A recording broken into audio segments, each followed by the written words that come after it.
forgot what I was. Okay. But you were in Vietnam, what, right? Yeah. Right. You know, like the years that you were in it? In the Marine Corps, I was drafted in 1968. April 3rd, 1968. When you're drafted, you only spend two years. But I got wounded on August 3rd, 1969. Went to the hospital in Guam for a couple of months. And I got discharged from the Marine Corps on November 10th, the Marine Corps birthday. Really? 1969. Wow. So I got out 5 months early. What does it mean to be drafted? Well, back in for the Vietnam War, they drafted in 1966. They drafted in 1968, that I know of. And because back then, not like now, they were short-handed. So they needed for Vietnam. So that's why people were drafted. They went by a lottery or something like that. And I was out of school, oh God. 2 years, yeah. I got drafted when I was 20 years old. When I got drafted. And down at the draft board, basically, I just thought I was going to go into the Army. And this sergeant went around and pointed at a bunch of us and said, start a new line. And after we got all done, he said, oh, by the way, you gentlemen are being drafted in the Marine Corps. And they drafted in the Marine Corps. Wow. It was scary. I went, oh my God. What is like, what do you do there? What? Like, what did you do? Like, in the war? Well, in the Marine Corps, you trained a lot more intense than the Army, in my opinion, anyway. Mm-hmm. And you go through hell training for the Marine Corps. The training is very rough, very, very rough. I mean, they practically kill you. I mean, with all the physical things you have to go through in the Marine Corps. As far as the Army, I don't think they're as rugged as the Marine Corps. Okay. You already said that. So, did your rank, like, change over time, or did you just stay in that one section? What do you mean? You know how you said you were in the Marine Corps? Right. Did you, like, can you move up, or did you just stay there? Did you earn stripes and... Yeah, I think I might have in Vietnam, because I was in Vietnam, the one sergeant found out that I took extra training after boot camp. I took some extra training for recon school, and I was surprised they let me do it. I thought... What's recon school? Where you and just a small group of guys go out and sneak around and look. You try to find if there's any action or anything going on out in the jungles or whatever. And they threw us in the mountain when I went through this in the mountains in Camp Pendleton, which they had mountains there, kind of like Vietnam. And that was a longer course. And I graduated from that. Then I got to come home. When did I come home? I graduated September 23rd, 68 from recon school. Then I got to go home. Then I came back to Camp Pendleton and I was sent to Vietnam. Okay. But my rank didn't go up just because I went to recon school. I think my rank went up. I never got to see it. But the one sergeant that finally made me the squad leader for the machine gun team, he says, well, you go up in rank. I never saw the stripes. So. See, in Vietnam, they don't like people wearing stripes, or the officers wearing their buttons. Oh, yeah, I think I heard that. In Vietnam, they don't want you to do that, because if there's a sniper out there or anything like that, Yeah, they go after they shoot straight for them. They want to kill the officers. Mm-hmm. So nobody in Vietnam, in combat, which I was in combat, out in the jungles all the time, they don't like anybody wearing anything. So basically, I don't even know if I did get the promotion. Okay. Because when I came home and I got discharged, I was gone. What was it like the first time that you went out into the jungle? Scary, rough.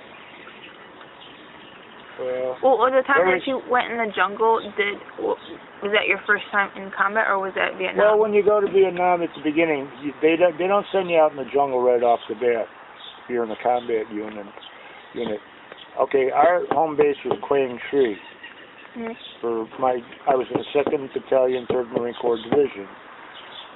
They let you do small patrols around that area, which is just flat area, no mountains over there, to get used to the heat. You have to get used to that heat. It is so hot over there. And actually, when I got there, the monsoon was just starting. Because they have monsoon, that's where it rains and rains and rains and rains. That's like their winter time. Like 30 days of rain or something like that, right? More than that. Really? Oh, yeah. Longer than that. That's their winter. But then if the sun does come out, then it's humid as hell. Because you got all that moisture, and then the sun comes out, and you sweat as much as you got. So much, it's like it was raining anyway, because you sweat so much. But as far as going, then after that, then I was helicoptered out, me and a number of guys, to an outfit, and they were already out in the mountain area with the jungles and all of that. So that's about almost 2 weeks after I actually got to Vietnam. And that was it. And after that, I was in the jungle. Very few times we got to go to a home base to take it easy. My outfit was out in the jungle 90% of the time. We were constantly looking and pumping up the mountain, down the mountain. During the war, did you know what was going on politically? No. I never knew why we were there. Never. Till I got home and I started reading books. And I found out why we were there. So they didn't tell you or anything? Not really. Well, all I knew is that, okay, the North Vietnamese were communists. And we were trying to stop Ho Chi Minh, the United States, from taking over all of Vietnam. He had North Vietnam, because they split it in half in 1954, and he wanted it, the whole thing. That's why he was fighting. And he was getting help from China and Russia, and so the United States helped South Vietnam. So when you were in the war, you didn't know? Not until I came home, and I've got about a half a dozen books on Vietnam. That's when I found out basically what it's about. Okay. When you came home after the war, how were you treated?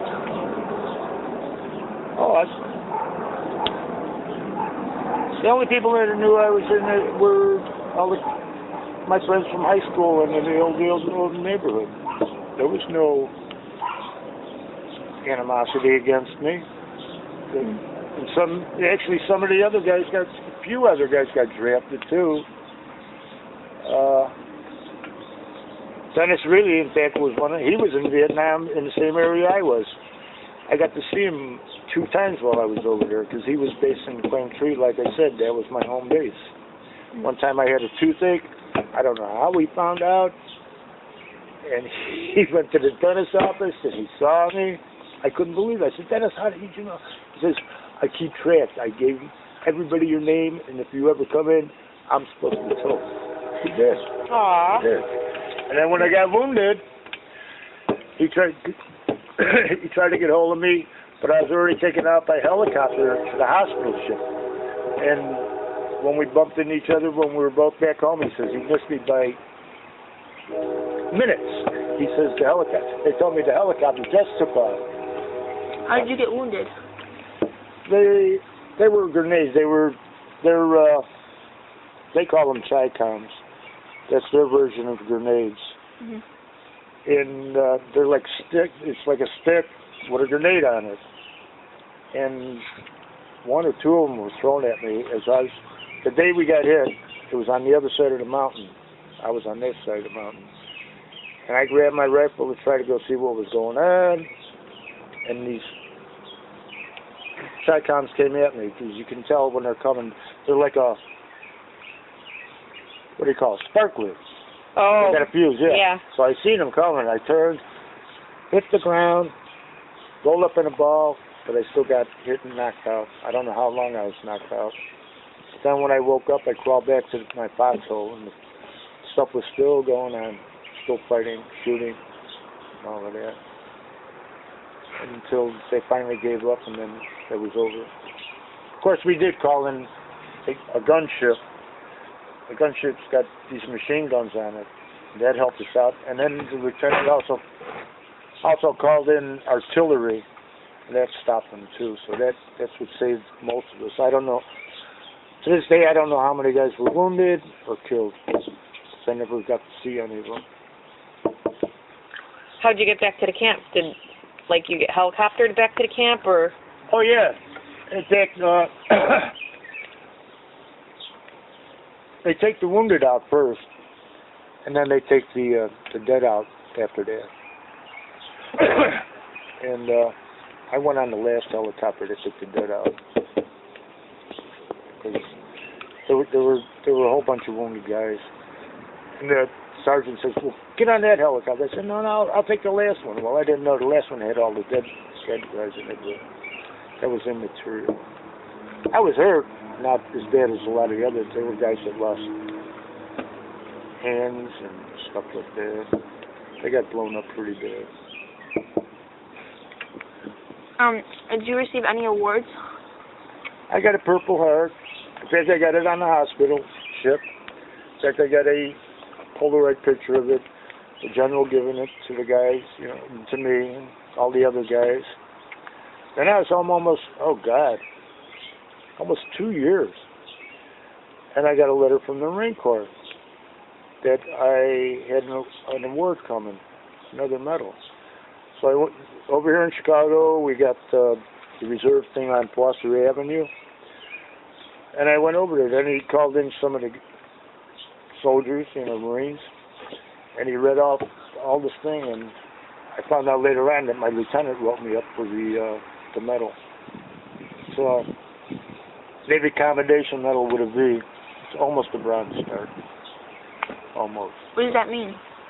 Well, different levels of thing. Like a Bronze Star on the chart would be like, say, this high up. Then you go Silver Star, and then the highest medal you can get is a Medal of Honor, which very few people get. What's the Purple Heart mean?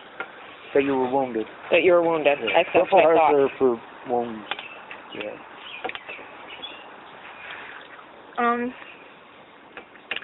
Did it upset you that the U.S. got involved in the war?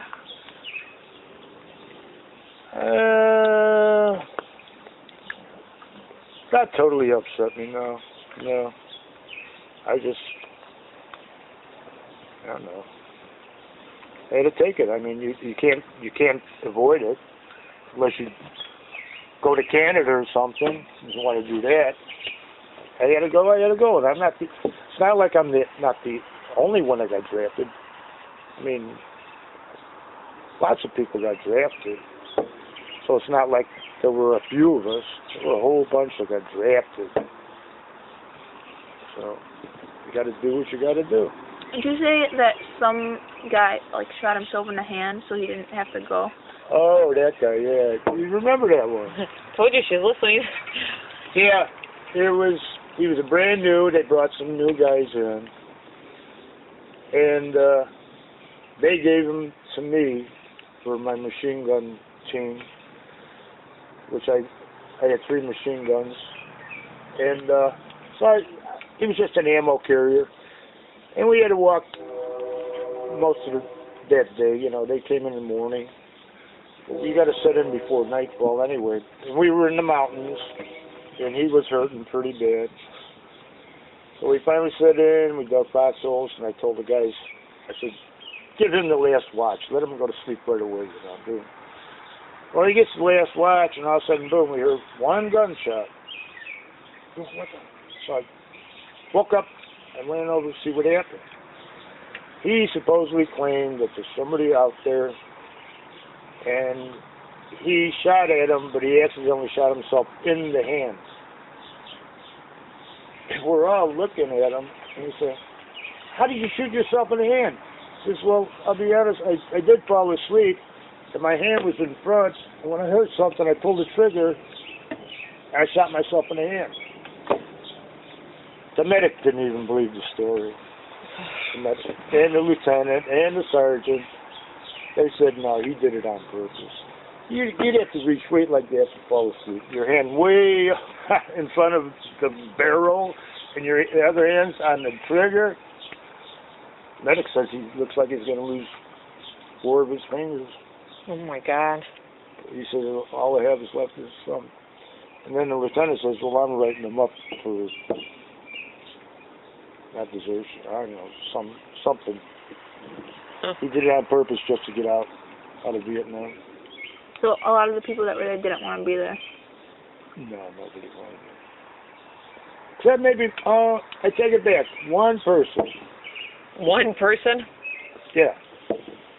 He was the sergeant. He was from Canada. So he was part Indian. I don't know what part of Indian. He was there for his 3rd time.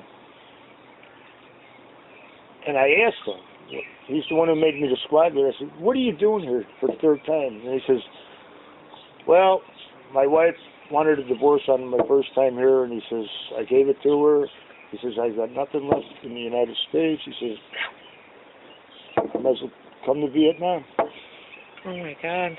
Yeah. Actually, he looked like a Vietnamese too, because he was part Indian. Oh my God. I mean, not a big Indian, but he was Indian. He looked like he was Vietnamese. It's cool. Oh my God. He's the only one I know that wanted to be there. Weird. When do you think? Well, when do you feel like the war started to change? And did it change at all? Well, while I was there, no change at all. It didn't start changing until I was gone. Things were getting worse. I mean, it just looked, because I'll be honest, because the Vietnamese people, even though they had their own army, they just didn't have their heart in fighting. Their own army.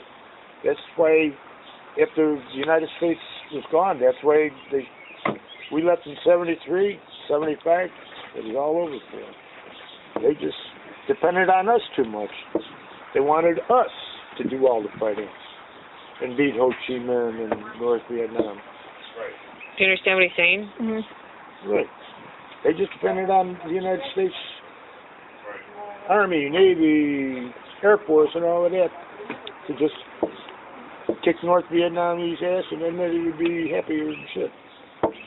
Well, we just finally couldn't handle it anymore. I mean, we were just spending too much money there, number one, and too many of our people were killed. There's over 58,000 guys got killed in Vietnam.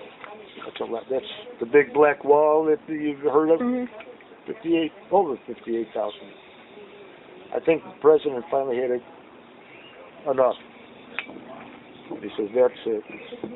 Thank God." Do you think that do you think that the war changed you in any way? No. Not really. No.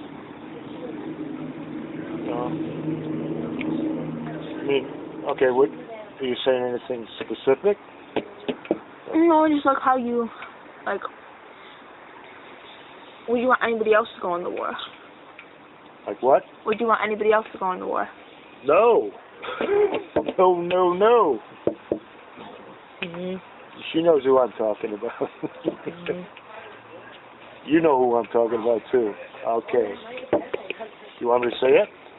Well, Well, I have a friend who's got a son that wants to join the Marine Corps, and his father's having basically a heart attack. Yeah. Yeah. And his son keeps on changing his mind. One day, yes, he's going to go, and next day, no. And his poor father don't know what to say. Yeah. He's going. today. Tomorrow's. Yeah. Hopefully you don't. Okay, I think that's it. That's it. Thank you. Okay, no problem. Thanks, Ron.